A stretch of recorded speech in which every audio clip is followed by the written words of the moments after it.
Dear students, in the previous video, we have discussed bryophytes, a general introduction. We have discussed the characteristic features of these bryophytes. That you know that in case of bryophytes, the plant body is more differentiated in comparison to algae. And in case of bryophytes, stem-like, root-like, as well as leaf-like structures are there. Now, these bryophytes have been divided into two, that is liverworts and mosses. And today we will discuss the characteristic feature of these liverworts. Now, what are these liverworts? Liverworts basically कहाँ से word लिया गया है? ये माना जाता था कि इनसे लीवर की दवाई बनती थी, लीवर की मेडिसिन बनती थी, इसलिए इनको लिवरवर्ट्स कहा जाता है. दूसरा, लीवर जैसे हमारे पास लीवर की शेप की तरह भी ये भी माना जाता है कि कुछ एक जो होते हैं इनकी जो थैलस होता है वो लीवर की शेप की तरह है, इसलिए इनको लिवरवर्ट्स कहा जाता है.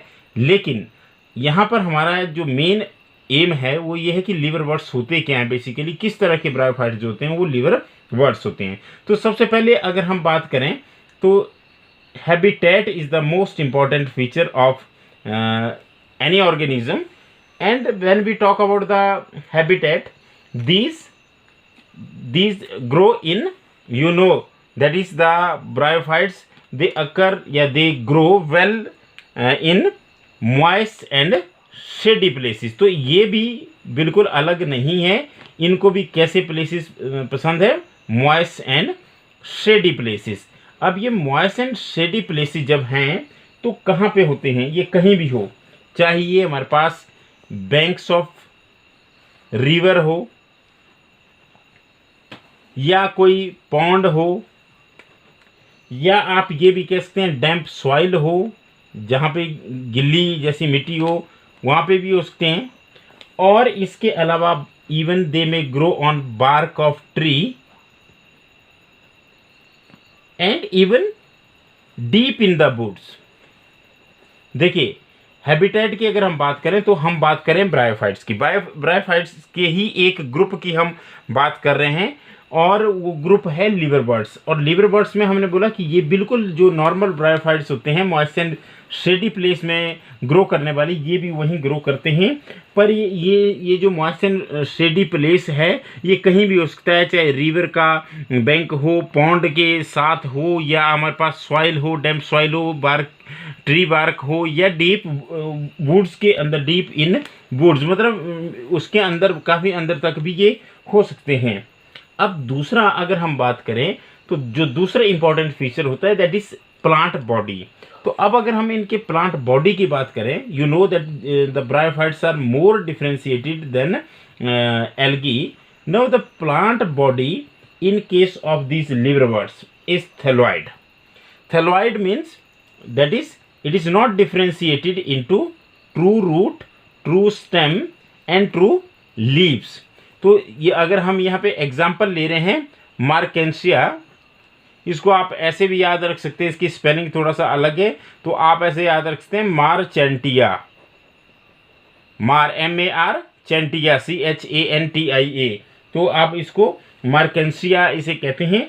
और इसकी जो बॉडी है वो कैसी है? अगर हम लिवरवर्ट्स की बात करें तो these are you can say they have thalloid plant body, means it is not differentiated into true leaf, roots as well as true stem.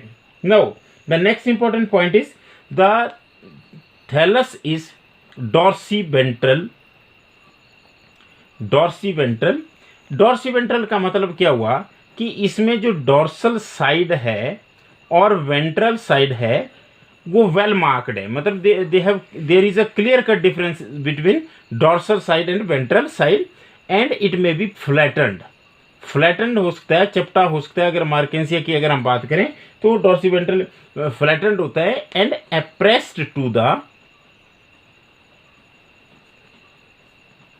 Substratum. ये बहुत इंपॉर्टेंट है. सबस्ट्रेट या सबस्ट्रेटम जिस जगह पे ये उगते हैं उसके साथ बिल्कुल ऐसे चिपके होते हैं नीचे को, बिल्कुल उसके साथ फिट. जैसे कागज होता है, मान लीजिए आप कागज रखते हैं किसी चीज़ के ऊपर, तो ये बिल्कुल वैसे होते हैं जैसे कागज, जैसे ऐसे रखा ऊपर से, तो इसी तरह से ये क्या होते हैं, एप्रेस्ड टू द सरफेस और द सबस्ट्रेटम। अब ये जरूरी नहीं है कि सब में लीफी स्ट्रक्चर नहीं हो, कुछ में लीफी स्ट्रक्चर भी हो सकते हैं। अगर मान लिया जाए इनमें लीफ लाइक स्ट्रक्चर होंगे तो क्या होगा, वहाँ पे जो लीफ लाइक अपेंडेजेस बोला जाता है उनको, वैसे लीफ होते नहीं, आपको होता है कि थैलोइड है तो थैलोइड का मतलब है there will be no true roots as well as true stem and, तो जब भी ये होंगे तो वहाँ पे 2 रोज होती है ऐसे, these are leaf like appendages ऐसे, पर ये ट्रू लीफ नहीं है, ये लीफ लाइक अपेंडेजेस है। और जब भी लीफी मेंबर की हम बात करेंगे तो वहाँ पे लीफ की तरह स्ट्रक्चर्स होंगे, लीफ की तरह अपेंडेजेस होंगे, और वो क्या होंगे, वो 2 रोज में अटैच्ड होंगे। और कैसे अटैच्ड होंगे, on the stem they will be attached.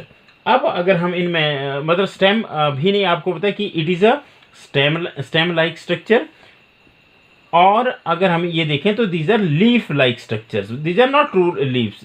तो ये अपेंडेजेस है बेसिकली, और अपेंडेजेस कितने रोज में होते हैं, ये 2 रोज में होते हैं। किस पर होंगे, स्टेम लाइक स्ट्रक्चर्स पे होंगे। अगर मान लिया जाए मेंबर हमारे पास कैसा है, अगर मेंबर हमारे पास लीफी है तो, अगर लीफी नहीं है तो वहाँ पे तो क्वेश्चन नहीं होता, पर ये लीफी भी हो सकते हैं। पर लीफी का मतलब ये नहीं कि इनमें ट्रू लीव्स होंगे, इनमें लीफ लाइक अपेंडेजेस होंगे। मतलब क्या होंगे, leaf like appendages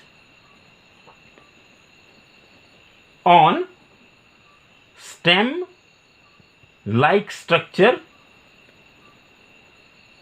and these will be arranged in 2 रोज, 2 रोज में ये अरेंज्ड होते हैं, जैसे मैंने आपको यहाँ पर दिखाया। अब इसके बाद प्लांट बॉडी के बाद जो अगला इंपॉर्टेंट पॉइंट आता है वो आता है रिप्रोडक्शन का। अब रिप्रोडक्शन की अगर हम बात करें तो रिप्रोडक्शन किस टाइप की रिप्रोडक्शन होगी, आपको पता है कि रिप्रोडक्शन जो होती है वो 3 टाइप की होती है। कौन कौन सी होती है 3 टाइप की रिप्रोडक्शन, देखिए रिप्रोडक्शन 3 टाइप में क्या क्या होता है।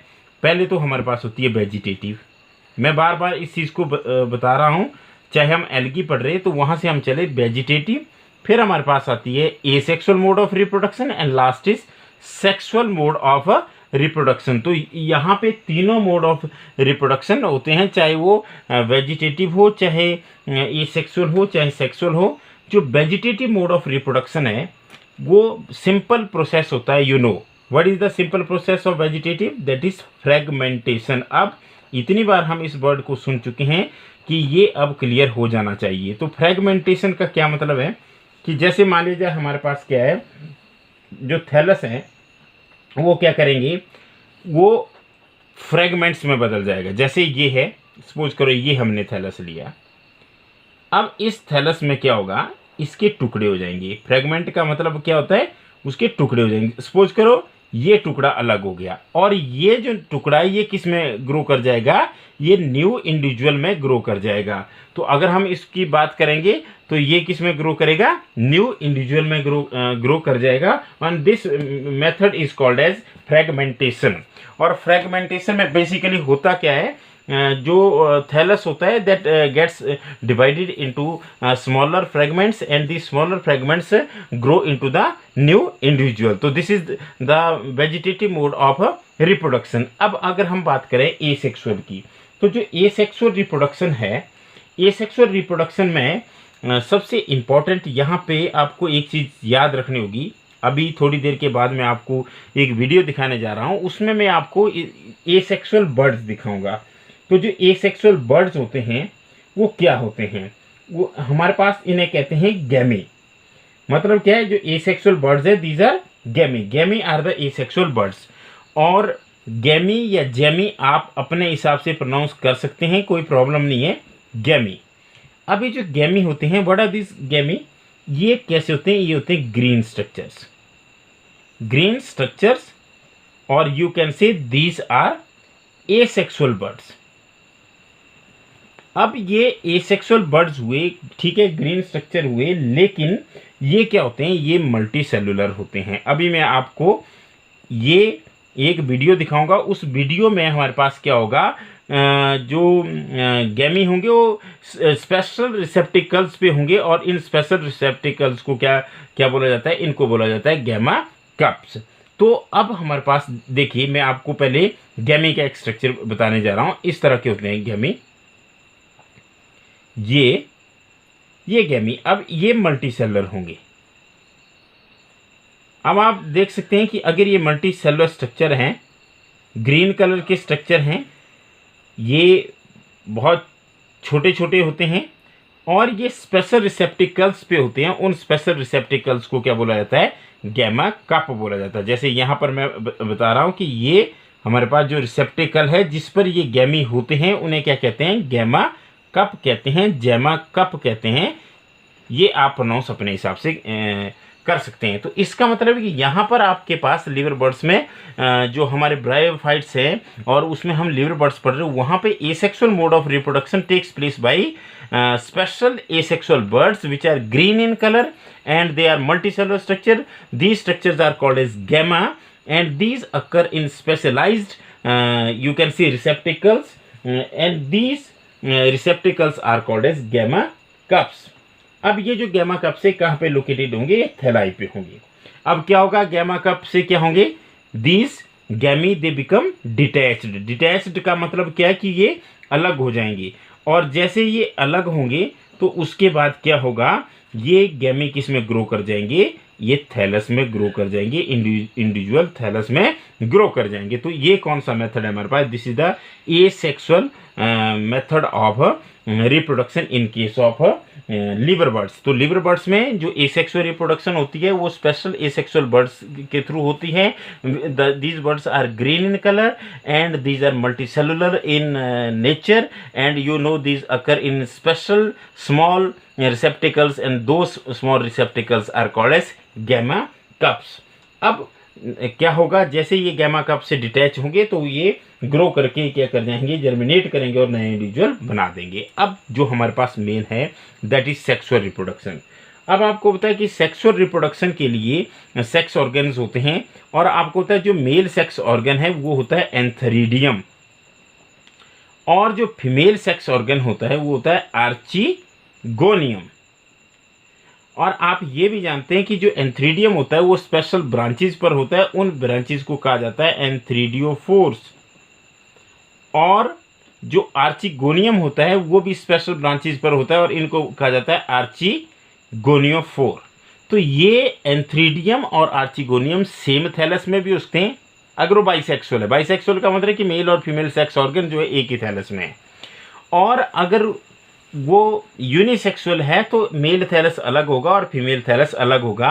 मतलब क्या हुआ कि मेल थैलस में एंथ्रीडियोफोर्स होंगे जिन पर एंथ्रीडिया लगेंगे और फीमेल थैलस पर आर्चीगोनियोफोर्स होंगे जिनमें आर्चीगोनिया लगेंगे।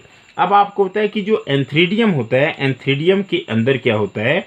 एंथ्रीडियम के अंदर होते हैं मेल सेक्स सेल्स जिन्हें हम कहते हैं एंथीरोजोइड्स, जिन्हें आप मेल गैमेट भी कह सकते हैं। और आर्चीगोनियम के अंदर होता है एग। क्लियर? ये प्रोसेस बिल्कुल वैसा ही है। और ये क्या करते हैं? ये बनाते हैं जाइगोट, फ्यूज करेंगे और इसके फ्यूजन के लिए आपको होता है एंथीरोजोइड को ले जाने के लिए पानी की आवश्यकता होती है। ये पानी में मूव करते हैं। That's why these are called as amphibians of plant kingdom, क्योंकि लिवर बर्ड्स जो है वो ब्रायोफाइट का एक ग्रुप है। तो इसका मतलब ब्रायोफाइट्स को सेक्सुअल रिप्रोडक्शन के लिए किस चीज़ की जरूरत होती है? पानी की। तो एंथीरोजोइड जाएंगे पानी में और पहुंचेंगे आर्चीगोनियम के अंदर, वहां पर फ्यूज करेंगे एग के साथ और क्या बना देंगे? जाइगोट। ये कैसा होगा? डिप्लॉइड, क्योंकि ये सारे हैप्लॉइड होते हैं और यहाँ पे डोमिनेंट फेस हैप्लॉइड होता है। अब ये जाइगोट जो होगा ये क्या होगा? इसमें इमीडिएटली मियोसिस नहीं होती। ये किस में डेवलप कर जाता है? एक मल्टीसेलुलर स्ट्रक्चर में and that multicellular structure is called as sporophyte. अब ये जो स्पोरोफाइट बनता है ये आपको होता है ये इंडिपेंडेंटली नहीं रह सकता। बेसिकली ये जो स्पोरोफाइट बनता है ये किसके अंदर बनता है? ये बनता है आर्चीगोनियम के अंदर, क्योंकि जाइगोट वहां पे बनेगा। जैसे मैं आपको यहाँ पे दिखा रहा हूँ, पहले मैं आपको आर्चीगोनियम का स्ट्रक्चर दिखा रहा हूँ। ये आर्चीगोनियम है, बॉटल की तरह स्ट्रक्चर होते हैं। और आपको पता है कि यहाँ पे क्या हुआ? यहाँ पे बना जाइगोट। अब इसी से देखिए अगले डायग्राम में दिखा रहा हूँ आपको। ये देखिए ये आर्चीगोनियम ओपन हो गया थोड़ा सा और इसके अंदर एक स्ट्रक्चर डेवलप हो गया। कौन सा स्ट्रक्चर डेवलप हो गया अभी आप देखेंगे। ये देखिए ये स्ट्रक्चर डेवलप हो गया और इसके 3 हिस्से में आपको दिखा रहा हूं। ये देखिए, ये जो स्ट्रक्चर है, इस स्ट्रक्चर को कहा जाता है sporophyte and it depends on the gametophyte. ये गैमेटोफाइट पर ही रहता है, ये इंडिपेंडेंट ग्रो नहीं कर सकता। और इसके कितने हिस्से होते हैं? इसके होते हैं 3 हिस्से। कौन कौन से? देखिए, सबसे नीचे जिसके साथ ये आर्चिगोनियम की वॉल के साथ अटैच्ड है, नीचे वेंटर के साथ, इस हिस्से को कहा जाता है फुट। तो फुट क्या करता है? वो एनकरेज का काम करता है। एनकरेज का काम करता है मतलब इसको चिपका के रखता है। और ये जो इसकी स्टॉक होती है, इस स्टॉक को कहते हैं सीटा, SETA। और ये सीटा क्या करती है? इसको ऊपर उठा करके रखती है ताकि ये जो कैप्सूल है ये बाहर एक्सपोज हो जाए। तो कितने पार्ट हुए इसके? 3 पार्ट हुए, फुट, सीटा और कैप्सूल। तो जो कैप्सूल है, आपको पता है कि ये डिप्लॉयड स्ट्रक्चर है। अभी हमने बताया क्योंकि जाइगोट भी कैसा होगा? डिप्लॉयड होगा, इसकी प्लॉइडी 2n होगी। ये डिप्लॉयड स्ट्रक्चर है। जब ये डिप्लॉयड स्ट्रक्चर हमारे पास, तो इसमें क्या होता है? इसी से बन करके स्पोरोफाइट बनता है। और स्पोरोफाइट में 3 हिस्से होते हैं, फुट, सीटा एंड कैप्सूल। अब आपको होता है कि इसके सारे के सारे सेल डिप्लॉयड होते हैं, पर इनमें से कुछ सेल्स क्या करते हैं? उनमें मियोसिस होती है और वो बनाते हैं स्पोर टेट्राड। हम पढ़ चुके, ये पिछले वीडियो में हम डिस्कस कर चुके। अब ये जो स्पोर्स बने, स्पोर कहाँ पे बनते हैं? स्पोर बनते हैं कैप्सूल के अंदर। और जब ये कैप्सूल क्या कर जाएगा? रप्चर करेगा, तो स्पोर कहाँ आ जाएंगे? बाहर आ जाएंगे। और स्पोर जो है वो किस में ग्रो कर जाएगा? वो कर जाएगा थैलस में ग्रो कर जाएगा। और आपको होता है जो थैलस होता है वो हैप्लॉइड होता है, क्योंकि स्पोर जो होते हैं वो मियोसिस से बनते हैं। और मियोसिस को कौन सा डिवीजन कहते हैं? रिडक्शनल डिवीजन कहते हैं। तो इस तरह से हमने बात की लिवर बर्ड्स की। लिवर बर्ड्स जो कि मॉइस्ट एंड शेडी प्लेसेस में रहते हैं, और वो शेडी प्लेसेस कहीं भी हो सकते हैं, इवन रिवन बैग, मतलब कोई वाटर बॉडीज है, उसके अलावा कहीं डैम्प सॉइल में भी हो सकते हैं, ट्री की बार्क में भी हो सकते हैं, और डीप इनसाइड द वुड भी हो सकते हैं। उनकी प्लांट बॉडी जो होती है वो थैलॉइड होती है, लेकिन कईयों की लीफी भी हो सकती है। जब थैलॉइड होती है या लीफी होती है, फिर भी उसमें क्या होगा कि ट्रू रूट्स, स्टेम और लीव्स लाइक स्ट्रक्चर नहीं होंगे। अगर लीफी भी स्टेज होगी तो वहां पे अपेंडिजेस होंगे जो लीफ की तरह होंगे, और वो स्टेम की तरह ब्रांचेज में या स्टेम की तरह स्ट्रक्चर्स पर लगे होंगे 2 रोज में। This is very important. और अगर हम बात करें रिप्रोडक्शन की, तो वेजिटेटिव यूजुअल फ्रेगमेंटेशन का मेथड होता है। ये सेक्सुअल जो होती है, इसमें स्पेशल स्ट्रक्चर्स होते हैं, वो कप की तरह स्ट्रक्चर होते हैं, उन्हें कहते हैं, वो रिसेप्टिकल्स होते हैं जिनके अंदर गैमी पड़े होते हैं। और ये जो गैमी होते हैं, ये होते हैं एसेक्सुअल बर्ड, जो कि ग्रीन कलर के होते हैं। और साथ में हमारे पास कैसे होते हैं? ये क्या करते रहते हैं? ये उसके अंदर पड़े होते हैं, और वहाँ पे grow multi cellular green colour structures होते हैं। और फिर जब जैसे वहाँ से डिटैच होंगे तो किसमें? ये ग्रो कर जाएंगे और नए थैलस बना देंगे। और सेक्सुअल रिप्रोडक्शन में जो मेल और फीमेल सेक्स ऑर्गन्स होते हैं, जैसे एंथ्रीडियम जो होता है वो मेल सेक्स ऑर्गन होता है, वो एंथ्रीडियो 4 पे लगते हैं। और आर्चिगोनियम जो होता है वो फीमेल सेक्स ऑर्गन होता है, वो आर्चिगोनियो 4 पे लगते हैं।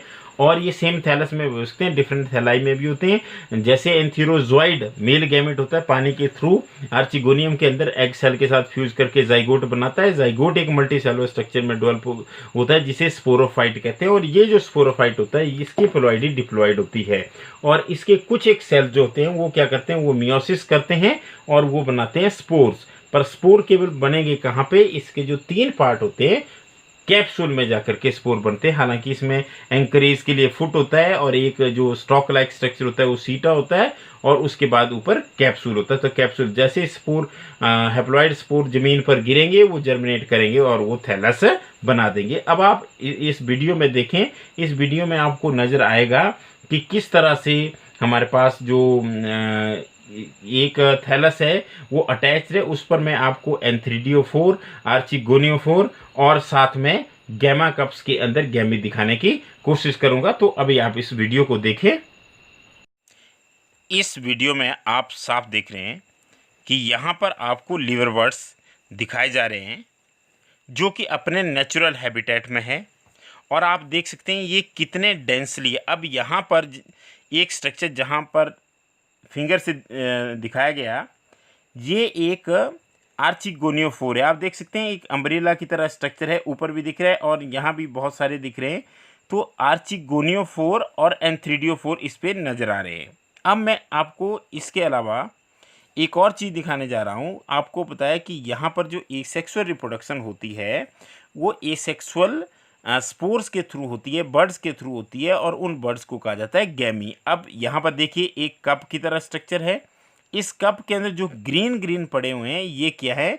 These are gemmae and these are green multicellular structure when they will detach from the receptacle, that is from gamma, they will grow into a new individual or you can say new thallus। आप यहाँ भी देख सकते हैं इस जो clip है इसमें देखो कितने डेंसली पॉपुलेटेड है, और इस वजह से क्या करते हैं सॉइल एरोजन को भी कम करते हैं, क्योंकि जो बारिश के पानी का इम्पैक्ट होगा वो इन पर गिर के कम हो जाएगा। एक और चीज़, जितने भी आप ये स्ट्रक्चर है इसमें कैसे नज़र आ रही है, मतलब these are appressed to the substratum, उसके साथ चिपके हैं और फ्लैटेंड है। तो इसका मतलब है कि ये सबस्ट्रेटम के साथ अटैच्ड होते हैं और ये डॉर्सी वेंट्रली फ्लैटेंड होते हैं, और डॉर्सल ये जो ऊपर को दिख रहा है डॉर्सल साइड है, जो नीचे की तरफ होगी वो वेंट्रल साइड। और यहाँ पर भी आपको एक जो गैमा कप है वो साफ दिखाई दे रहा था। आप एक चीज़ नोट करें कि ये जो साइट है ये एक वाटर बॉडी के साथ की क्लिप है, और वहाँ पर उगे हुए, वहाँ पर लगे हुए आपको लिवर बर्ड्स दिखाए गए जिनमें गैमा कप्स थे। और नेक्स्ट वीडियो में हम कोशिश करेंगे कि आपको आर्चिगोनियोफोर, एंथ्रीडियोफोर और गैमा कप्स जो है राइजोइड्स के साथ अलग से दिखाएं। थैंक